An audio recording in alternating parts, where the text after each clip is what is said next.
بسم الله الرحمن الرحيم الحمد لله رب العالمين وأصلي وأسلم على نبينا محمد وعلى آله وصحبه أجمعين أما بعد.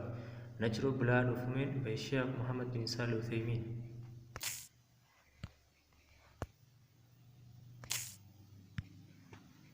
Chapter 2. The age at which menses starts and ends. First, is there an age period? Menses occurs between the age of 12 and 50, although a woman may have it before or after depending upon her condition and environment. The ulama, scholars of Islam, may Allah's mercy be upon them all, differed whether there is a specific age period in which menses is manifested and about the nature of the blood that the woman may have prior to or after this period. Is her blood a haid blood or an unrelated blood? After referring to the different opinions about this matter, Imam Al-Darimi concluded that to me all are wrong, because the criteria should be the presence or absence of the released blood regardless of the age period, and therefore this type of blood should be considered as haid. Allah knows best. What Al-Darimi said is the correct position, and this is also the choice of Sheikh Islam ibn Taymiyyah.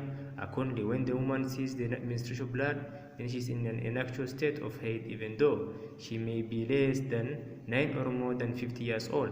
This is because Allah and His Messenger made the rule of haid effective only when haid is present, and according to these rules, there was no mention of a certain age for the commencing of or ending of rules or ending of haid. Hence, specifying an age period requires an evidence from Quran and Sunnah, and this is not available. Second, the time of duration of haid. There is a great deal of dispute amongst the ulama regarding the period of time in which a woman is considered to be in haid. Some scholars say there is no limiting number of days for the existence of haid, either light or intensive. This author says this opinion is like that of Ad-Darimi above, and it is a choice of Shaykh Islam ibn Taymiyyah. It is the right opinion because it is substantiated by evidences from the Quran, Sunnah, and good analogy. Evidence number 1, the saying of Allah Most High, وَيَسْأَلُونَكَ لِلْمَهِيدِ قُلْ هُوَ أَدَى فَاعْتَزِلُوا النِّسَاءَ فِي الْمَهِيدِ وَلَا تَقْرَبُوهُنَّ حَتَّى يَطْهُرْنَ. Then they ask you concerning menstruation. Say that is an ada, a harmful thing for a husband to have a sexual intercourse with his wife while she is having her menses.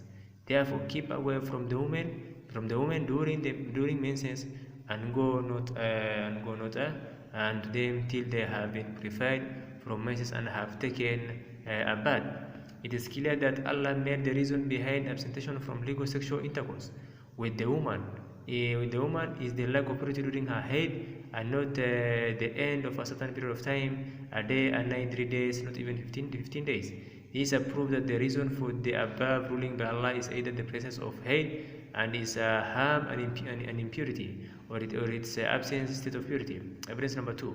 What has been confirmed by the Prophet ﷺ in the authentic book of Hadith known as Sahih Al-Bukhari, when he ﷺ explained to his wife Aisha what to do when she had a menstruation period after assuming her state of ihram for Umrah, the all that the pilgrim is supposed to do, except that you don't perform tawaf as circumambulation around the Kaaba till you are clean from your hand. He said, on the day of Nahar, animal sacrifice, 10th day of Dhul Hijjah, I was pure. Amen.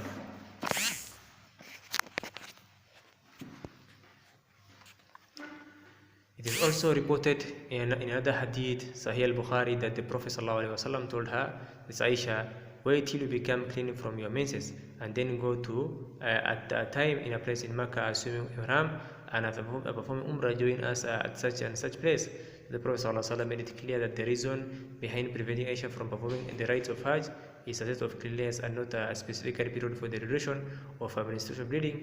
This indicates that the Islamic ruling regarding this issue is related to the presence or absence of menstrual blood. Evidence number 3. Estimates and details given by some jurists regarding the age at which menses starts and ends is not present in the book of Allah and in the Sunnah of the Prophet ﷺ. Although this issue is definitely needed and necessity demands its clarification.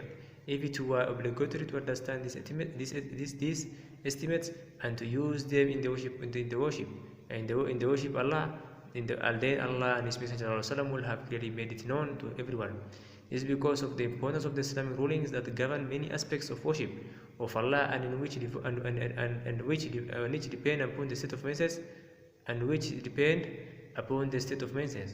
For example, prayer, fasting, marriage, divorce, inheritance, and others.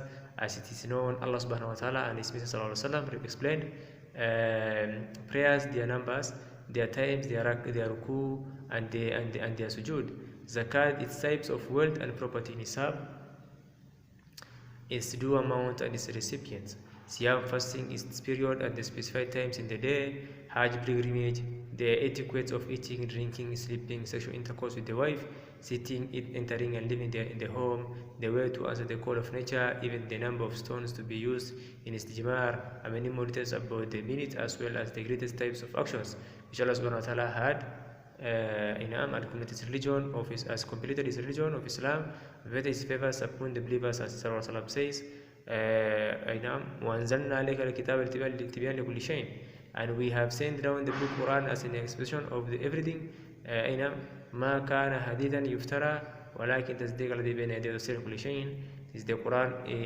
The Quran is not a forged statement but a confirmation of what came before of Allah's books, the Torah, the Gospel, and other scriptures, and a detailed explanation of everything. Hence, since there is no mention of these estimates in the book of Allah and in the Sunnah of the Prophet ﷺ, it became clear that one can rule them out of the consideration. In fact, the consideration, as proven above, is to be determined by the presence or absence of menstrual blood. There is an important benefit to be deduced from the discussion.